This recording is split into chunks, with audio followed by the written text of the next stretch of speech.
And welcome to Yelp. Hi, everyone. Welcome to Yelp. We are live. I am so excited for the show today. I am Jerica, also known as Gigi. And we have a very exciting show with a very interesting guest who has the knowledge. So I'm so excited. I'm going to pass it on over to my, what is That's it? not. I don't even know which side this is going to really. It is Hey, the camera be backwards. You'd be like, wait, which one is it? Sharik, go ahead. Hey everybody, I'm Sharik LeMay. I know we want to probably give it a couple minutes. I think we have one viewer in right now. We need people gonna come in. I can't tell. Why can't I ever tell? You know, it's because we got some little inside stuff. But Ooh, yeah, she the plug. I'm gonna pass it down to you, Miss Jasmine. Hi, Jasmine. Glad to be here on another day. You know, today was a good day. Shout out to Ice Cube. Oh, who? Yeah. Ice Cube. Oh. Okay. Hi, Lawrence. It's Lawrence. It's Lawrence. I'm Lawrence. I never know how to introduce myself. I just need somebody else to like throw it to me. But anyways, I'm here. I'm happy to be here. Dope topic today. I love talking about like finances and money in our community. Because it's like taboo. Unless you like a rapper or something, you can't really talk about money, or people like look down on money. Really got money? It's always a bad thing. It's always a bad thing. It's always a bashing thing. So I'm happy to talk about it. I'm excited. Right. I'm excited. I think that's one reason I really want to talk about it, because I feel like when I'm in my groups and my circles, we don't talk about finances. I mean, it'd be about relationships, hip hop, politics, and I'm like, can we talk about what's going to, enhance these pockets? That's why we're green today, y'all. You might need new friends. Money move. It's just not as often. So I want to introduce one of my really great friends, but also he is amazing in regards to investing. He owns his own real estate boutique firm, as well as an amazing nonprofit that he's very passionate about. So not only is he in the tech space, but he believes in generational wealth and investing. So I want to introduce all of you guys to the Vermel Hill. Yay! Oh, and he's also the Bruz, Omega Psi Phi Fraternity Incorporated. So Vermel, definitely tell us a little bit more about you and your background as well. All right, can you hear me okay? Mm-hmm. All right, perfect. I have started a real estate firm, Vermel Hill Real Estate, really creative naming there. Started that about, 2015, when I purchased my first multi-unit property. I just really have a passion for real estate. I have an uncle my late uncle, and he was a self-made millionaire on real estate, and he taught me a lot.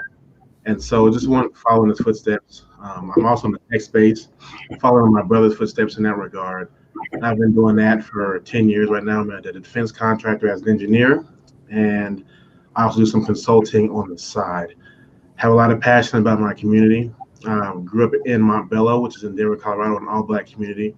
And I'm on the board of Families Against Violent Acts, which is a nonprofit that focuses on channeling resources into the community, because communities are under-resourced, which leads to crime. And also, I started a scholarship, a memorial scholarship at Colorado State for the late great Charlena Hill, who's someone who was near dear to my heart. So just giving back as much as I can. Want to, help the young Sahibs get their chickens right, get their mentals. Right. So I'm just doing what I can do. Just doing my small part. Okay. Well, great. We are so happy to have you today. So we want to dive right on in. We start off the show with news, and unfortunately, we all heard about the news about Chadwick Boseman passing away last Friday at the age of 43. For those of you who don't know, he was one of the main characters in Black Panther, T'Challa, but he also played as James Brown. He played in 42. He played in Thurgood Marshall, Jackie Robinson. The list goes on and on. And everyone that spoke so many good things about him just said how he was such a kind-hearted spirit and just how he really believed in the giving back to the people. I'll never forget that time he gave away his MTV award to one of the heroes. And so I just want to give reverence to him, my condolences to his wife, his family. And, I want to know from you guys, what were some of your thoughts when you first heard the news on Friday? Well, for me, sad to say, I don't hear a major echo, but for me, it was sad to say that I wasn't surprised because I had kind of suspected something was going on because of his appearance. But he just overall, he just was a very humble soul and very, seemingly private, rightfully so, which you don't really see that a lot in Hollywood. The idea of someone being a mystery is all, sometimes comes with people being shunned upon, or, oh, maybe you're just so Hollywood. Or I saw an interview with one of the actors from The Five Bloods saying that he had told his wife that he felt as though Chadwick was very precious because of how people were kind of catering to him, and he was kind of off to his own. So I thought that was really interesting, but it definitely shed some light on cancer is still a thing. I know we've been dealing with COVID and all of these other, unfortunate instances within 2020 alone, but to think like, damn, cancer is still a threat. Cancer is still out here taking people, and it's not just cancer. It's AIDS, it's HIV, it's all kinds of, diseases that are still out there that we need to pay attention to. And as Black people, and I will specifically say Black men, we need to, put emphasis on, even as a Black woman, making sure I tell my significant other and the men in my family, go get checked. 43 is too young. It's just too young. So I think this is a wake up call for us to put some emphasis on that within our community. Yeah, absolutely. Lawrence, what were some of your thoughts and feelings when you heard the news? You hit the nail on the head. Immediately, I just thought it's too young. It's so sad for somebody that meant so much to the African American community, from all of the roles he portrayed, from just the way he carried himself in the industry. Like you said, you don't see that a lot of somebody that's private, somebody that you can point to that's a celebrity, and at least from the outside, you can be like, hey, that's a role model. Of course, the great job that he did in Black Panther, and how that movie did something for our community that has never been done before, having like a major Disney Marvel superhero for kids and nieces and nephews to look up to. It was really just heartbreaking. And then the back end of it is what he passed away from, like you said, cancer. Black men, I can't say it enough. We have to get checked early. I know it's a conversation for a whole nother episode, but in the medical health industry, like, they don't listen to us when we go in. I don't know if that was his situation, but I know, they may say you don't need to get checked, but if you're 40, really, if you're 40 plus, forget that 50, 55, go get checked, do what you can to really focus on your health. I had a few conversations with friends, just male friends, and we were like, hey, we need to go to the doctor more, because I'm the type of dude that's like, if it literally is not broken, I'm just gonna wait a couple weeks to see if it goes away. And I should be better with that. So yeah, no, you're absolutely right. And one of the comments that actually Mike Brown said was rest in power. And I think that his presence was just so powerful. But I want to hear from you, Jasmine. What were some of your first thoughts when you heard the news? I honestly couldn't consume it. I feel like with the whole Jacob Blake thing, and then it's just like hitter after hitter after hitter, I couldn't read anything. I still haven't. But like you said, Lawrence, I feel like it is a wake up call, and I hope with all the uprisings and everything, we get some kind of laws passed that in our insurance we can, for reparations' sake, we can get better health care and get screenings earlier under our insurance. Yeah. And Vermel, you are our special guest. What were some of your first thoughts when you heard about his passing away? Well, I'm going to echo everyone else's sentiments. Very unfortunate, far too young. I know we have an inherent distrust of doctors in the medical industry, especially Black men. I feel the same way. I mean, for a long time, not that I was ever at risk or needed to take one, but I I didn't trust the COVID test itself.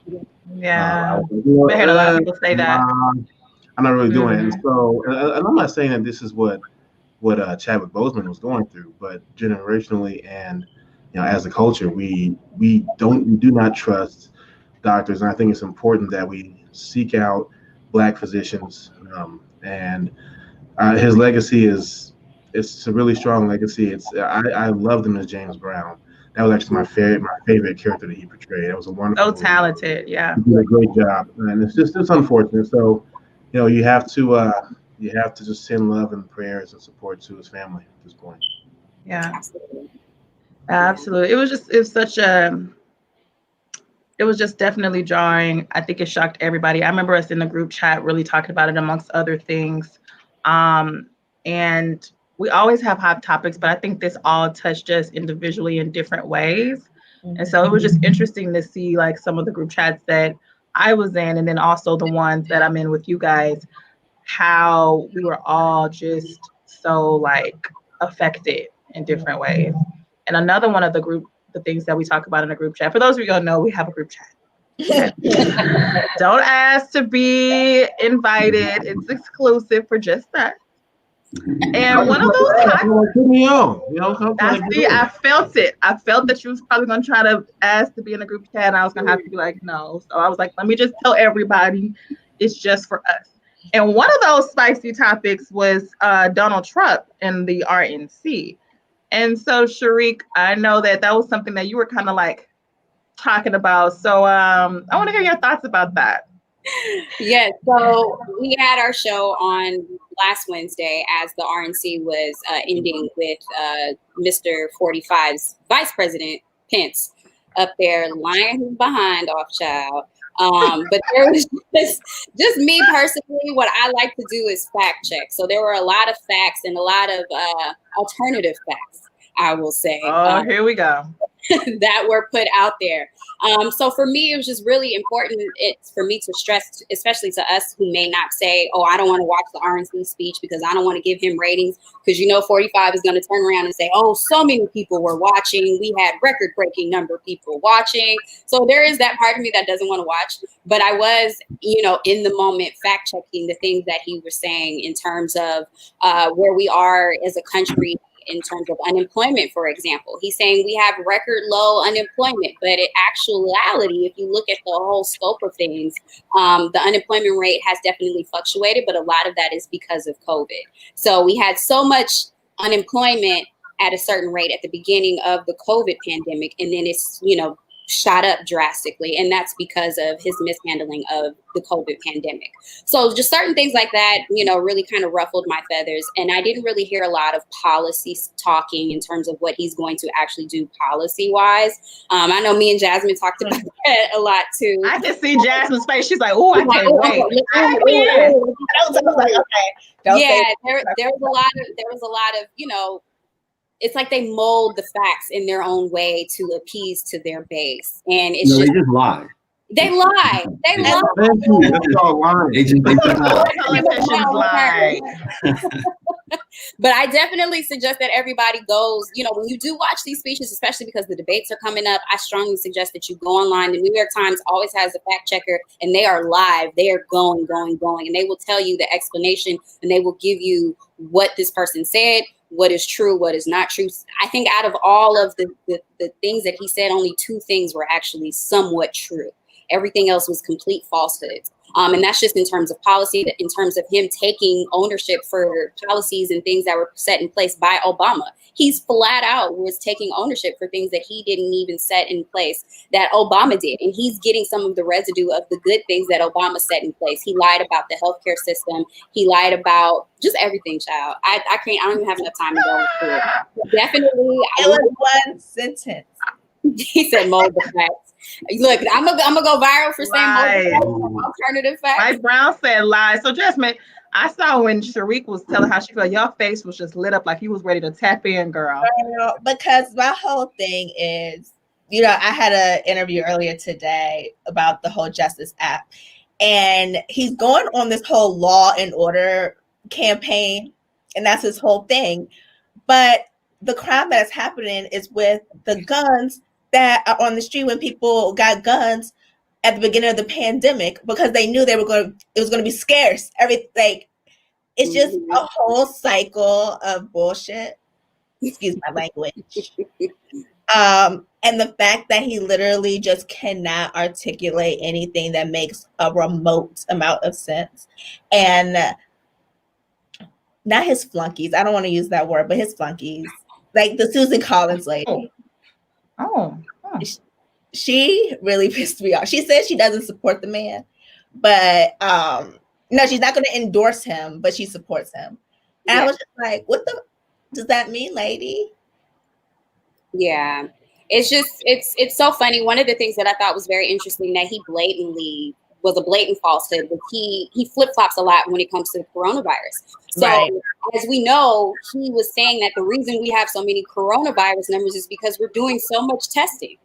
If we didn't do so much testing, we wouldn't have so many numbers, right? But then now he tries to flip it and say, oh, we're doing so great with testing. You know, so it's kind of like, what's it going to be? Like, what is it? Like, what are you pro or against testing?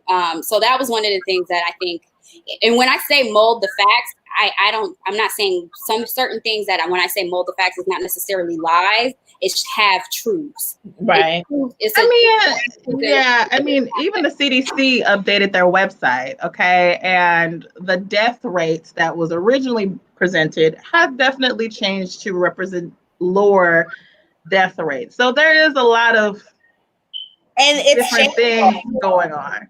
But I haven't heard from Lawrence though. He's just over there quiet. What do you think? I was enjoying the conversation. I couldn't agree more. You're enjoying it. You're supposed to be in it. I'm sorry. I was just enjoying it. I was a fan and spectator, just sitting back. It's hard to just watch it because of all the reasons Tariq said. And when you're a political scientist and you really like politics and you feel like you're woke and learned it and all this stuff, it's just hard to watch it and you can't do anything about it because he's already set up the counter argument. Like you said, go to the New York Times and look at the fact checking. All of the people that believe in him believe that the New York Times is all fake news and they're against right, him. Exactly. So he's setting up this barrier where he can straight up lie. And then anybody that calls him out online, it's like, you're a liar. And they'll believe him because he said it first. It's like elementary school stuff that goes on, and I can't. And what really hurts me, I wasn't gonna bring it up since you asked. I hear more and more Black people saying, "Well, Trump is wrong, but at least he be keeping it real. He'll just say what he's gonna do for Black people. All the rest of these Democrats, they ain't got no Black agenda for us. And at least I don't like him, but at least he keep it straight." And I'm like, he doesn't. He's lying. He's not keeping it real at all. So even where that narrative is coming in my own community, I just be throwing my hands up sometimes. Like I don't know what to do. I don't know what to say. I think that's the logic because we know what he wants us to think. And it's like we should know better, but he knows that, or he thinks people are so dumb that no one's gonna catch on. Yeah. Here's my thing. If he was so real, he would have no problem with taking ownership for his falsehoods or things where he lacked. At no point in time have I ever heard this president say, I got this wrong, or oh, we didn't do this in time. Oh, we didn't do this right. It's always, oh, we were so great. We're the best in the world. Oh, like saying, oh, I was the first person to say, let's ban people coming over from China. That's not right. You did it late, bro. Like you did it super late and it wasn't a complete ban. We should have banned people coming in from Europe because that's where we got the coronavirus. The China virus, that was another thing. He kept calling it the Chinese virus. I don't know how he's getting away with this. I feel like I'm in a twilight zone, but make sure you guys go and fact check when we get to these debates. I kind of want to hear from our special guest, Ramel. What do you think about Trump and the speech, and just kind of him in general?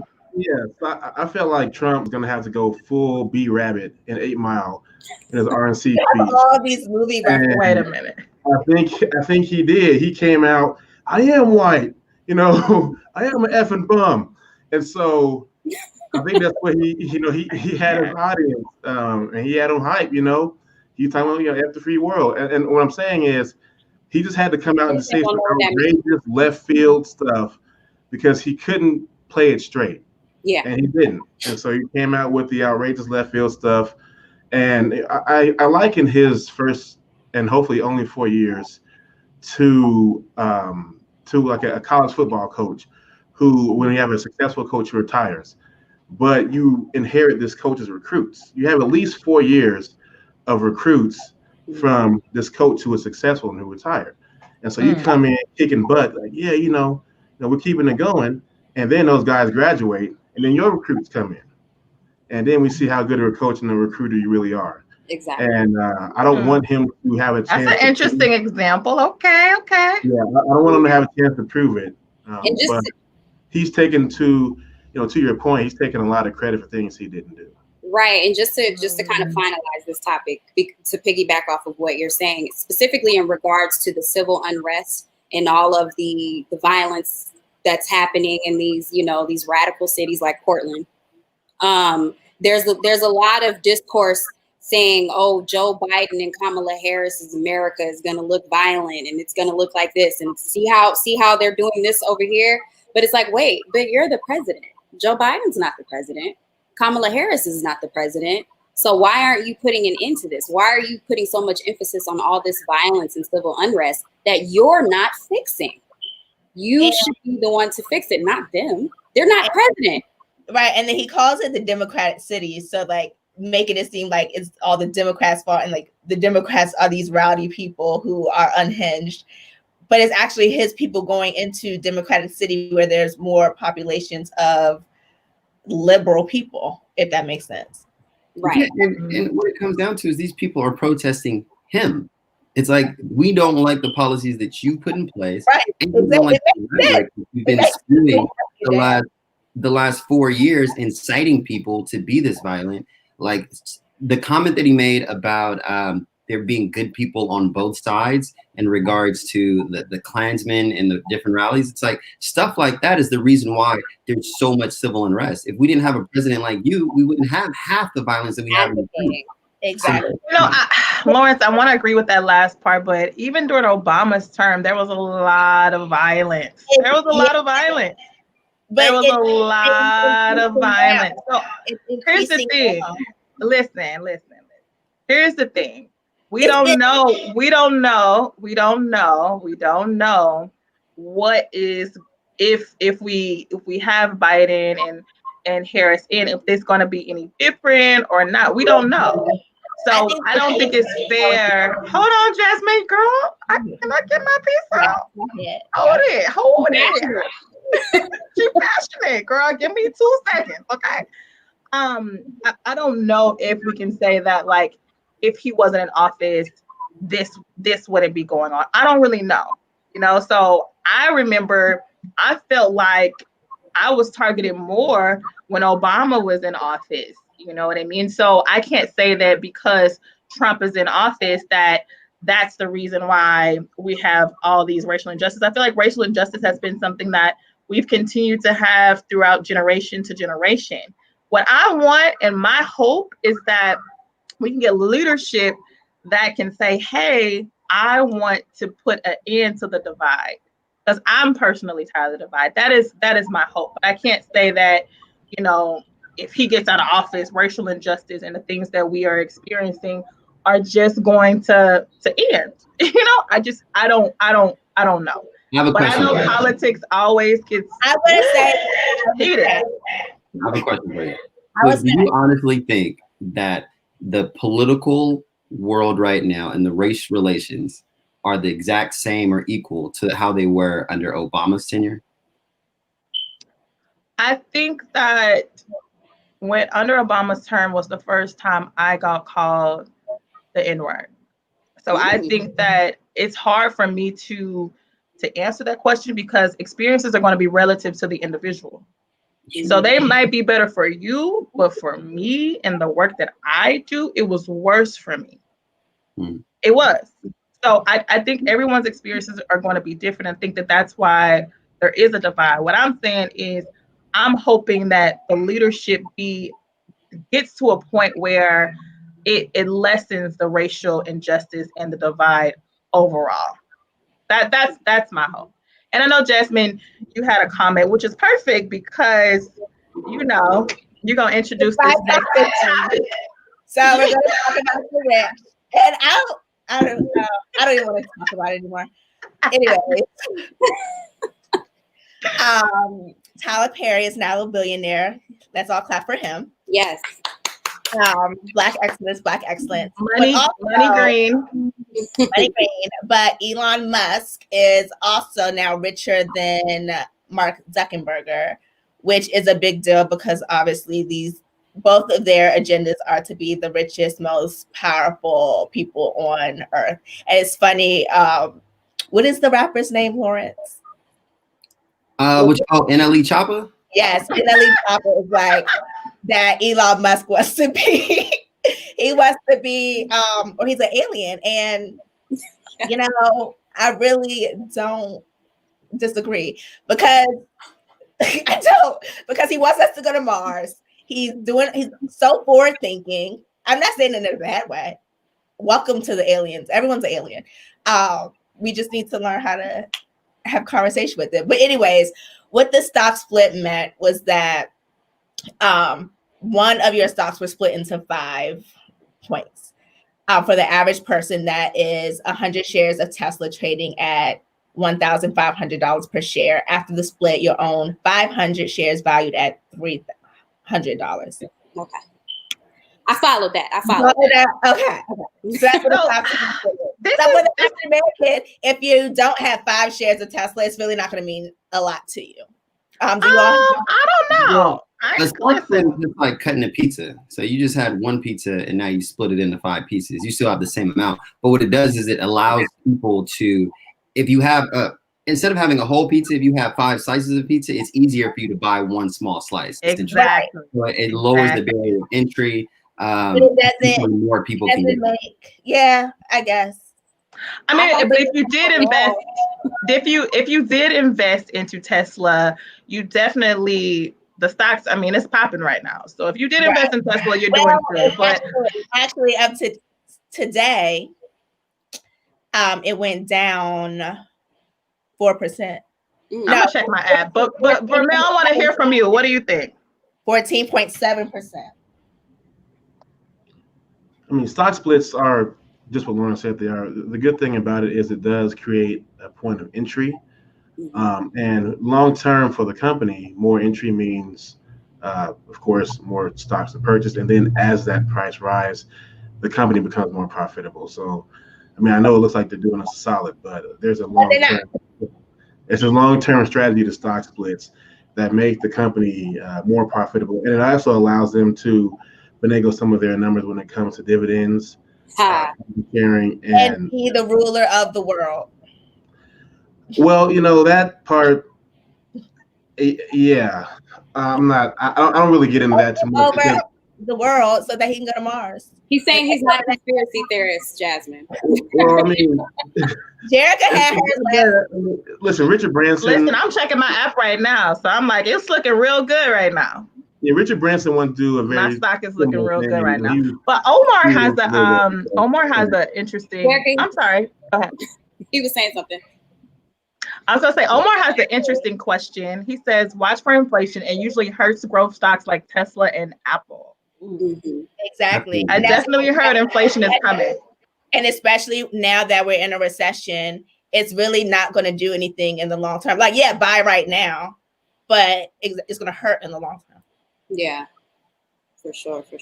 I think it's good for individuals that I have some friends that work for Tesla and have been like buying stock for years. So for them, it's been a beneficial thing. I don't know if the stock split itself is going to move the needle either way when it comes to Tesla stock. A lot of professionals feel that it's overvalued and that the valuation of the company right now isn't properly represented by the value of the stock. And a lot of people are just excited. You know, Elon Musk is a celebrity, and I think people underestimate how much people are investing in him, investing in this idea. It's the board of directors that influences all of the stock market. Yeah, and I think that something hype, once he has something that will pop, it's going to pop, and then it's going to go down. And Robinhood too has a huge part of that.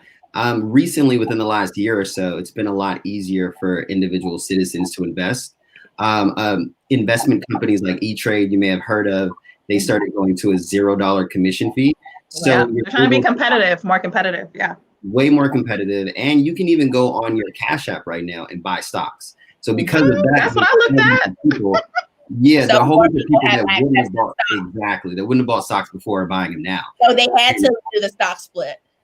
Well, I think it's scary from my personal, this is not financial advice, but from my personal standpoint, I think it's overvalued. I wouldn't buy Tesla stock right now because I feel like people that really aren't as stock savvy, if you will, are buying it. And I don't know in the next 5 or 10 years if it'll stay where it's at. But then, you know, 100%. I should have bought it a year ago. So I don't know.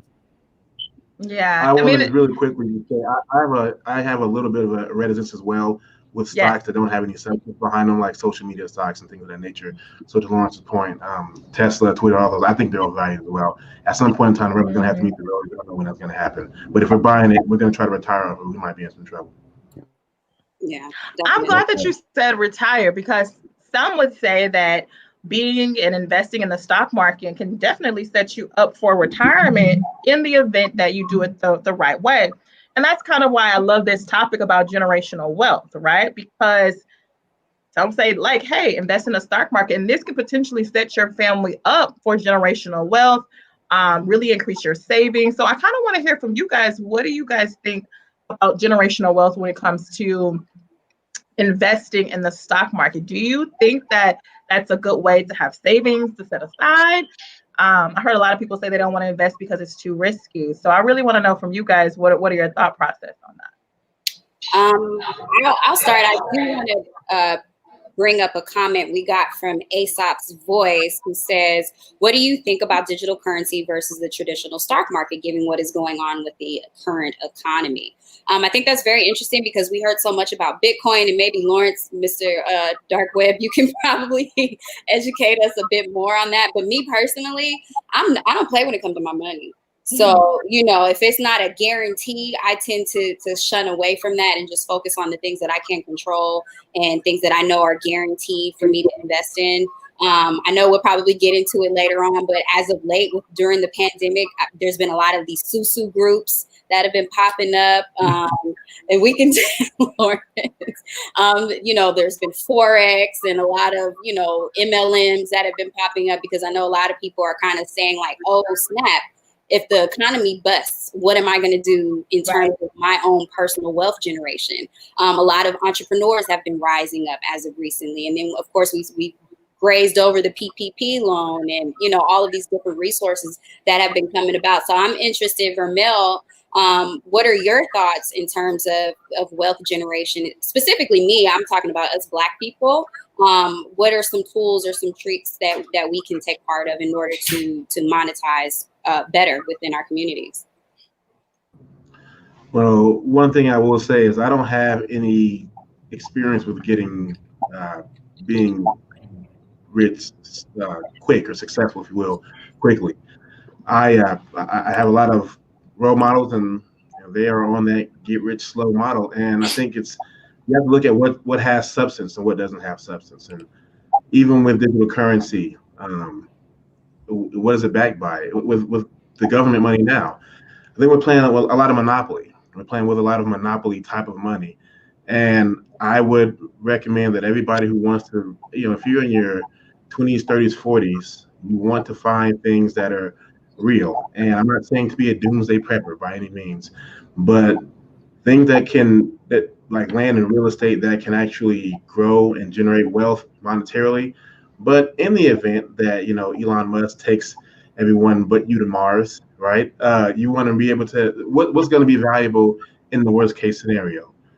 Food and water, all right? So if you're going to buy land, get the water rights, get the mineral rights and things of that nature. And so there are so many different ways to look at it, but I'm a big fan of real estate because it's you can touch, you can feel, you can see it. It's called real estate, right, for a reason.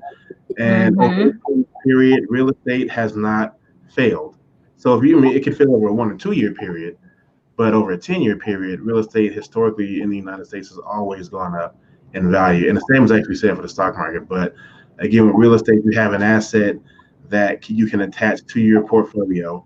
And the good thing about it is it actually helps to grow your net worth. and you can grow your net worth really quickly. Even though I say I don't want to get rich quick, but you can grow relatively quickly with real estate. I'll give you an example. There's a property that is in an area out here in Denver that was, it's a property that I own, and it went up overnight. I kid you not, overnight. I checked my value one day, and the next week it had gone up by 200%, simply because they broke ground on a new development, a commercial development down the street. I didn't do nothing but wake up and touch my phone, and my net worth increased by a significant amount. And so I'm a big fan of real estate. If you have the time and you can get the entry into it, and if you want, I can talk to you a little more about that. That's going to help you out to generate so that wealth, especially that generational wealth. Nice. Absolutely. And thank you for that. So Lawrence, I wanted to kind of hear from you about generational wealth, but specifically, since we were talking about the stock market, I want you to share about your thought process of generational wealth, but also kind of your thoughts on generational wealth in regards to the stock market and utilizing that. I first of all just want to say I agree with everything that Ramel just said. A lot of people know who Warren Buffett is, one of the richest men in the world. And somebody asked him one time, what's his key to success and key to wealth? And it all seems so simple. He says it's so simple because no one wants to copy me because no one wants to get rich slow. And so I think that's the overall process. You have to have a mindset that these get rich quick schemes are not going to work. You have to tell yourself. I get on people in my community all the time. I have friends, coworkers that like buy lotto tickets. I'll never buy a lotto ticket in my life because I feel like it's more stable, more efficient, and I get a better expected return on investment from spending that $1 or $2 and investing it. Specifically with the stock market. So in my current position, I'm a lawyer, but I'm a corporate lawyer. And I'm actually a lawyer for investment firms, for other bankers. I do that sort of thing. So I look at their trends every day at work, and you see the type of investments. They may buy $1 billion bond, which essentially is a type of asset that you can get from somebody. It's an agreement. It's almost like a loan, right? So you give somebody $1 billion, and then they'll get 1 or 2% interest off it over 100 years or over 50 years. These are the type of investments that big banks do because they're getting that slow money coming in consistently. Obviously, most of us, we don't have $1 billion to invest, but I tell everyone that you do have, whatever you have, you can invest a percentage of that. And you don't start investing when you get a whole bunch of money. You don't start saving when you get a whole bunch of money. You start saving today. If your paycheck is $100, you take 10% of that, you take 5% of that, and you start saving it first. And then once you start saving it, there are things you can invest in. I think real estate is a great option. Sometimes there's a barrier of entry there, but a lot of times there's not. You just have to look into maybe going in with a group of people, starting off small. That's even something that I'm telling you, when we get off this call, I'm hitting up Ramil right now. Like, hey, I've been interested in looking at some properties really around the nation. Can I have a moment of your time? That sort of thing. Specifically with stocks, over this last year and a half, even with COVID, I made about 10% on all of my investments, strictly investing in what's called an ETF. That's an exchange traded fund. It's kind of like a mutual fund. So I'm not investing in one stock. I'm investing in a group of stocks managed by someone. And as Ramil said, over time, the stock market is undefeated. It's going to go up. It's going to pass inflation. You're going to get more money investing in a safer, like mutual fund. Don't go. I'm not saying go buy Tesla. I'm saying buy something, a safer type of investment where you can put your money in there for a long period of time and you're guaranteed, not guaranteed, but it's extremely likely that you're going to get more back from it than a savings account at Bank of America or Wells Fargo. And if you don't know, because I didn't know, you don't know what you don't know. Just ask them. There's plenty of Black people. There's plenty of people in your community. Yeah. Just ask somebody for some coffee sometimes. Just say, hey, you know how to do this, and give me some free game. I like that you said that, Lawrence. Go ahead, Jasmine. What was you gonna say? I think it's important to know the percentage rates because I have an ETF as well, and that percentage rate over a year is way higher than my Wells Fargo or my SunTrust. So I have to have a strategy. So when I invest, I'm investing in stocks for the short terms, or not short term, but 5-10 years, where that I can flip that money into real estate, but I'm still building on my ETF. So that stock money, that's play money to me. That's nothing that I actually need. So I think you always need your strategy and what you can afford to lose and play with that, but then also build on something steady. So you have to diversify your risk, if that makes sense. I completely agree with you. And people always be like, I don't want to lose money. Like, I don't want to do the stock market. It's too risky. But what I tell people all the time is you don't have to invest a lot. If you have $50 that you can spare, you can invest it in something like a Robinhood or an Acorn. Start off small, or even a Cash App. I think, Vermel, you told me about Cash App, but start in something small, see how it does, check it, do your research. Sometimes people think that investing means, oh, I got to spend thousands and thousands and thousands of dollars of investing. And that's really not the case. I tell people all the time, like, if you really want to, invest, why not start off small and you can build? I have a friend that she says she puts $50 into Amazon every week. That is going to add up over time. So I just want to get us I want to get us away from the idea that if you are to invest, it has to be large amounts at one time. So that's one. And two, Ramel, to your point, real estate is pumping. There's nothing like California real estate. So when you talk about equity, you buy a property and in 5 years, you can get $200,000 worth in equity.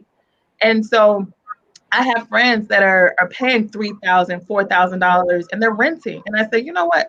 Why don't you invest in a property? And they don't even think to even look into investing. So I think that, or to getting into property, or even looking at what the home buying process is, to look at, there are so many different programs in the state of California. So I just think it's really important to look at, like, okay, you don't have to sometimes have $1 million in the bank in order to invest in real estate. I think it's important to look at your credit, figure out what you can do to get your credit up. Because let's just be honest, when you're going out to buy these properties, it's definitely going to affect your interest rate if you don't have the right amount of credit score. Even trying to get a conventional loan, you have to have at least a 680. So I think that. Go ahead, Jasmine. I don't want to cut you off. I think that we were talking about real estate, which is great, but like Lauren said earlier, it's kind of a barrier to entry. So how am I, we're talking as people who have, and I mean, we're young professionals. So we have maybe 9 to 5s and then side hustles, and we have kind of, maybe our grandparents left us this money, or maybe I didn't have to pay for school, or I had loans and was able to get my loans waived. I don't know, have loans, so I don't know what the process is, but we're talking to people that may not have that real estate background. So how can, like, if I'm tight with my money in the first place, how am I making money to make money? You have to make money to make money. So how am I getting that initial income? Right. So I wanted to point out our fave, Christopher McLean, made a comment. Investing is a skill, in my opinion. Not everybody is capable of building wealth from it. And the reason why I wanted to highlight this particular comment, because it's kind of twofold. Yes, it is a skill, but I think it's not necessarily a matter of capability and necessarily as much so as it is of an insecurity. Right. And I think that's why this conversation is so important, because not many of us had the greatest examples growing up. Me personally, my parents never owned any property. So what does that look like for me? A young boy from Oakland who didn't quite have that example. I did have people in my family, of course, but this is just not something that's taught in our schools. Because we don't have the conversation. Exactly. One thing that I did know, and this is sort of interesting to me, I was in predominantly the Berkeley school district growing up, which is, very urban mixed school district. At a certain point in time, I spent 2 years in a more suburban school district, Castro Valley, which once I was in that school district, they actually started teaching us the stock market in depth. We actually had to have newspapers. We had to come into class with our newspapers. We pretend purchased our stocks. We had to trade. We had to report to our teacher. It was like a whole system within this particular school district that I know my peers were not getting back in Berkeley and in the Oakland school district. So I think it's an insecurity because it's not readily available to us at a young age. So we don't naturally have that switch in us. So then my question to you, Vermel, is the same, to kind of piggyback off of Jasmine. What is our entry point? How do we get to that point where we build the security and, believe in ourselves first and foremost, and then appropriate the funds and the proper mechanisms? Thank you. There's there's been a lot of good things said here. So I want to just hit two quick things, and one of them is your question. So Lawrence mentioned something that I want to just touch on really quickly, and not a lot of people speak about some of their blunders and some of the mistakes they've made, and everyone's always trying to get rich quick, and also with the insecurity part, you're afraid to make a mistake. But I just want to share a quick blunder, only because all of us will make those blunders, and some of them cost us more than others. And I had a property that was a single family resident. I lived in it for a little while. Then I moved out of it and rented it, and I played the short game. And so playing the short game, I turned it into a grow house, basically. And I wasn't growing. Please be very clear. There are laws in Colorado that allow me to rent it to someone who was growing of the herbals. And so with that said, I was making a bunch of money, but I made it for like a year. Wrecked the house, completely took my value down. I had to put a whole bunch of money into it, to the point that I just gave up. I surrendered the asset. It's a valuable asset, but I had to surrender it because I let it get wrecked by playing a short game. I can still have that asset and have played the long game, and it actually impacted my net worth negatively. So there's a quick blunder. And as for the question about the insecurity and the point of entry, it's difficult. I will say that. I'm not gonna sit here and act like there's a bunch of easy ways to get into one home, especially in California, where it's just like ridiculous. But there are programs, to Jerica's point.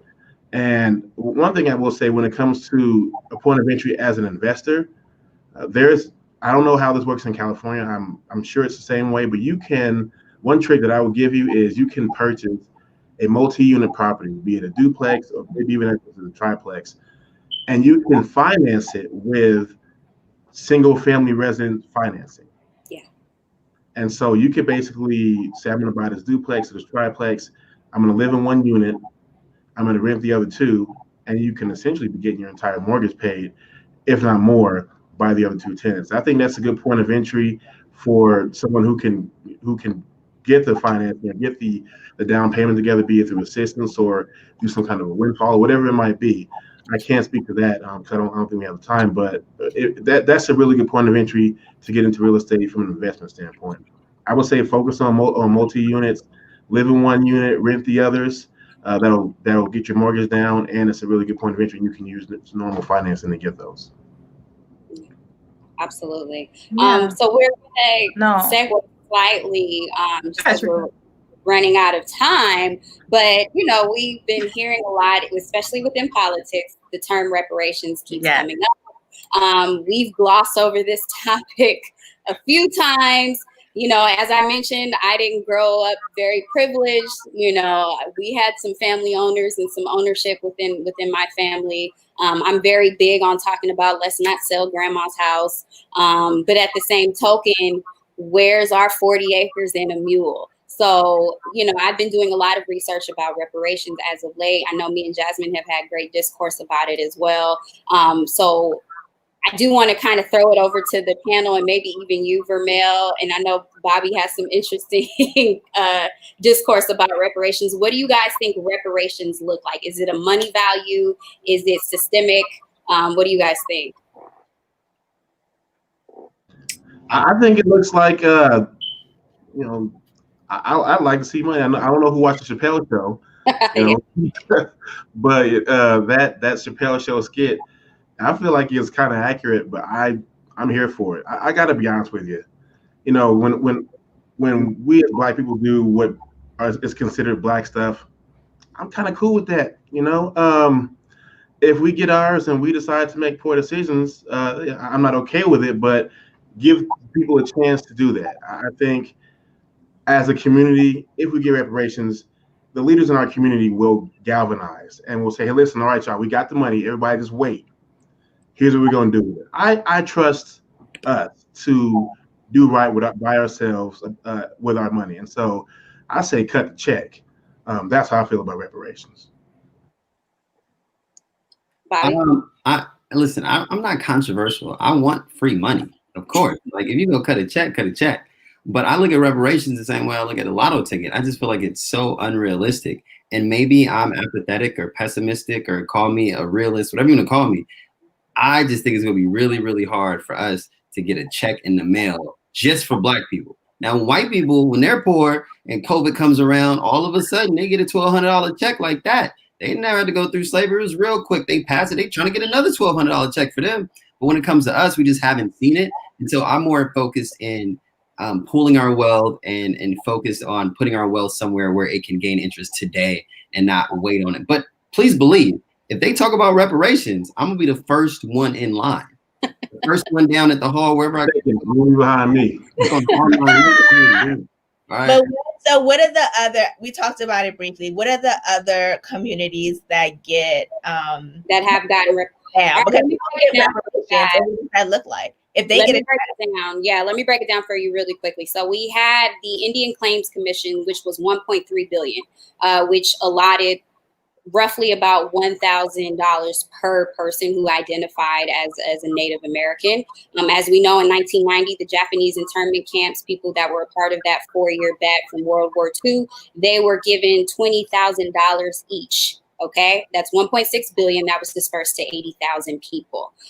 We also had more recently in 2015, this can be on a more micro level, 5.5 million victims of police brutality in Chicago were awarded some money from the system. So there's variations in what reparations can look like on a monetary level.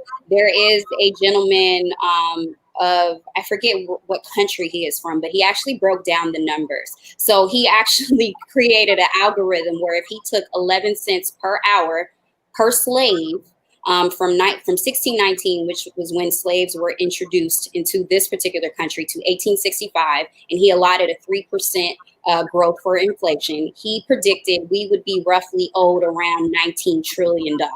And that's more on a smaller scale. It would actually be closer to the actual US GDP, which was about 20.54 in 2018.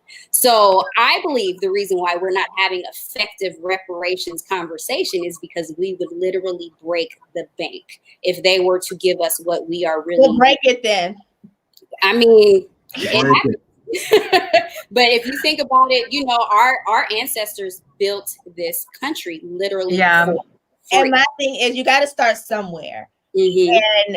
And also my thing is, because I told you I'm taking this class and it will look like a meritocracy. So how much am I getting and where does my wealth start versus someone who's who's more privileged than me or someone who's less privileged than me? So where does our wealth start? Because I mean, I want the same amount as a person who doesn't have a college degree, but because I have a college degree, do I not get the same amount of money?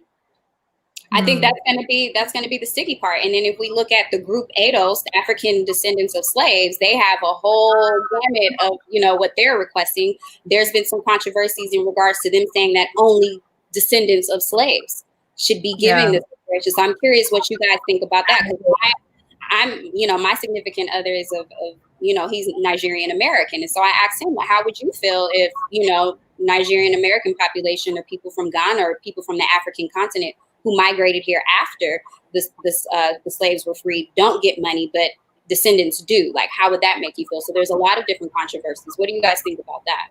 If I may, I want to hit this one time and hit the other side of that. Yeah, I appreciate it. I do think only descendants of slaves should get it. That's my quick hit on that. Also, I believe there's another side to reparations. I'm not saying I don't want them. I'm just saying that we have a hard enough time having people appreciate what slavery did to us generationally. And if they give us a couple G's each, white America's going to really be on that. Oh, I mean, slavery is over and we gave you a little money. Shut up about it already. Right. And so you want to be careful with that as well. They're saying it already, though. So you might as well get your coins and have to do that because you're already hearing it anyway. So I just wanted to put that out there, though. No, I think that's a good point. And I think that's a good point. And I think for me, what I think is kind of more so, like, we've been talking about reparations for a long time. The HR 40 bill has, started in 16, 19 or something. So we've been talking about reparations for a long time. I think my whole thing is I'm all for reparations, but I think reparations without financial literacy will lead a lot of us back into the same position that we were in before. We see it all the times with entertainers when they get this lump sum of money and they just spin it back into the economy and they don't invest it in wealth or stock markets or real estate or anything like that. So I think it's important if we do get these reparations to make sure that we are very smart about it. And I think that financial literacy and conversations like this and building and growing from one another, as well as asking each other questions in areas where we want to grow our money, is so vital to making sure that us as a people, as Black people, continue to flourish and grow. But I think if you just give us reparations without financial literacy, we're going to be back into square one. People blew that $1,200 like nothing. I disagree. Let me say something. For every entertainer, every TLC, every MC Hammer, there's a Jay-Z, there's a P. Diddy. You don't need, like, white people don't need to hold on to our money and teach us before they can give us our handouts. Right. I'm not saying that. I'm not saying that. I'm just saying there should be financial literacy. I'm not saying hold it back. I'm saying that there's going to be financial literacy. I don't think we should pay people who are financially literate. You have the same access to information that I can get. If you're on the same playing field, if we give everyone the same amount of money, that catches everyone up, and now it's on your own merit. We're not here to save the day. We're not heroes and I'm sorry, in my profession, I'm a hero. So we're not on the same playing field. I work in Compton and Watts. We're not on the same playing field. They don't have the same access. They didn't go to college. So it is a different playing field. It is. And I love that you brought that up. They'll have the money to buy the resources to do it. Not going to college. I think a $1,200 check, again, would be great. I think it is out of this world, just like Elon Musk. You know, it's some alien stuff. What we really need is simple stuff like affirmative action. Affirmative action was working, right? In California, they repealed it. Affirmative action, like the school I went to, UCLA, was 14% Black. Now it's 3% Black. You know what I'm saying? If you put affirmative action back in these governmental institutions, and then I think, Sharik, you did a great job of outlining different forms of reparations that have been paid, but I always bring out all the reparations paid to white people. The backs of slavery, but even throughout that, gold mining, zoning, all of these VA bills that they got when they came back from wars that weren't given to Black people, that's a form of reparations too. Give us a VA bill. Just say right now that every Black person has a greater entry. We've been talking about this entire time about real estate, right? Give us a special loan only for Black people at a better rate than everybody else. Give us that and we'll be good. Right. Don't need it. I'm a huge fan of that. That's the big one. Yeah. So let me just to add on to your point. I don't know a lot of us that I don't think many of us, I didn't know until I did my research that in 1865, slave owners were actually awarded $300 per slave to assist with the economic downfall that they would have because they know it's all capitalism and we need to play their capitalism game. Right. So then to also go back to Jerica's point, I agree with financial literacy. Absolutely. I'm never going to contest financial literacy. What I think we need more than that is someone to police the people that are probably going to come in to try to take advantage. And what I say by that is if you're familiar with the Freedmen's Bank that was established in 1865 as well, which was encouraging the Negro population to invest their money with them, and they ran off with all the money. Here we are, Black people, we were awarded this money, we were given this economic stimulus. However, we were tricked and we were sidelined and we were ripped. You know, they ripped the money back from us. So and that's all I'm saying. Yeah, exactly. Yeah, and I totally agree with you. I just think, what does financial literacy look like? We have to have a more in-depth perspective of what that is, because financial literacy could be Billy, Bob, and Joel over here coming in to take advantage. You know, that may look like financial literacy to us. So I think the conversations need to continue to be had, but there needs to be some sort of policing within our own community to make sure that we're not being taken advantage of. And we see it so much with Social Security, with our elders, people coming in, like I said, stop selling grandma's house. You know what I mean? So there's so much of that. We need to, that's where I think we would be able to really advance. And reparations to me is not just monetary. Reparations, Exactly, as you mentioned, Bobby, could be, better establishing the housing market that we can, overcome as a people. Police brutality is definitely a strong thing. Reparations can look like police reform. It can be so many different things. It's not just monetary, especially within our schooling system. I think is what we really, really, really need to talk about, because as I mentioned, in one school district, I had a completely different experience than in the other. And so our urban school districts need to be reformed as well. So reparations can also be that. Yeah, I completely agree with you, Sharik. And I just think that a lot of times we don't really listen to each other. A lot of times we hear bits and pieces, but I think it's important to have conversations. Kind of like I was just saying, it's important to have conversations. Lauren said earlier he's going to talk to Vermel. I talked to Vermel. I asked him questions. So if we don't have conversations and try to obtain knowledge to grow further where we want to learn about financial literacy, whether it be real estate, stocks, bonds, whatever that may be in your mind to create generational wealth, then you just don't know. And so I think at the end of the day, it is so, the reason why I wanted to even have this conversation is because I feel like a lot of people don't know. Us in this room, we do have an advantage.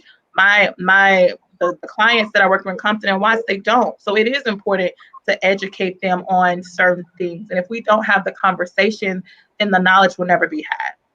Yeah. And so that's really all I wanted to kind of say. And I know we're wrapping up because we're leading the hour mark. But I just wanted to really say the importance of making sure that if you have questions, reach out to one of us. If you are not knowledgeable of something, definitely reach out to one of us. We're here to help. That's the reason why we created this platform for us, so that we can share this knowledgeable information. And then I'm going to head it over to you, Sharik. Well, this way.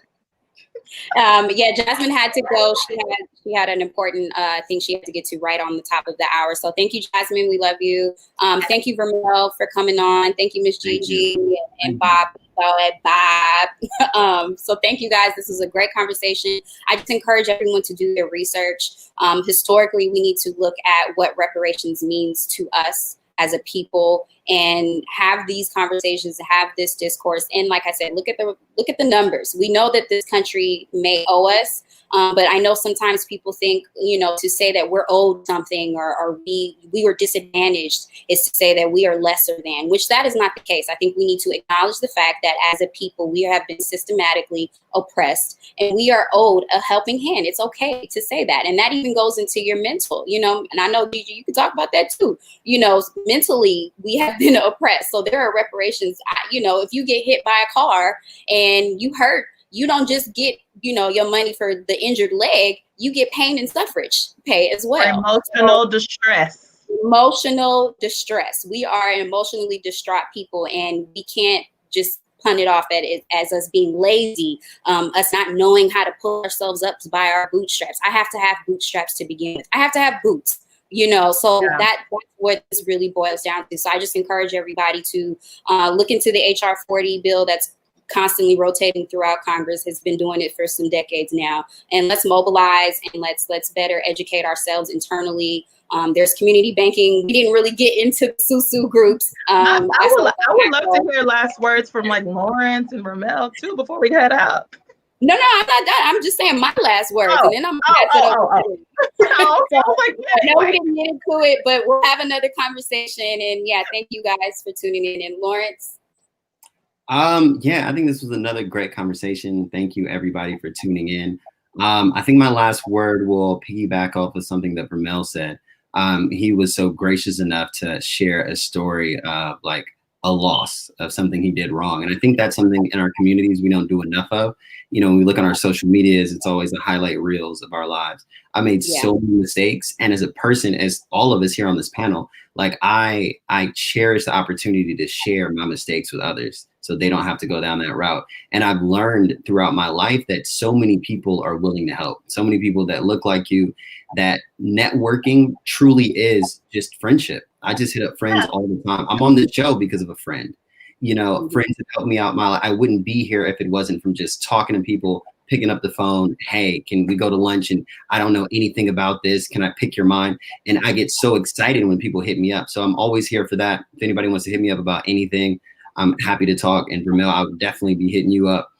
So yeah, I just want to say, don't be afraid to share your failures, and don't be afraid to just ask for help. I think that's one thing that we can do internally that can really take us far. Love it. Well, thank you everybody for the opportunity. I've had a great time. I've learned a lot from everyone here. This has been a wonderful experience. I'm definitely going to link up with everyone here afterwards. Lawrence, has been a pleasure listening to you speak today. You're a phenomenal young man. And I just want to say, just thank you. I appreciate it. And I'm going to give it to you for the benediction. Okay. Well, thank you, Vermel. Thank you for joining us today. We really appreciate you for all your insight. And I guess if that's it, that's all we have, guys. So thank you for tuning in. Follow us on our social media handles. Make sure you follow us on our Yup network. And if nothing else, you guys know I say it every show. Please, please, please protect your peace. Yes. That's it. Thank you, guys. See you Thanks, next time. guys. Bye. Bye.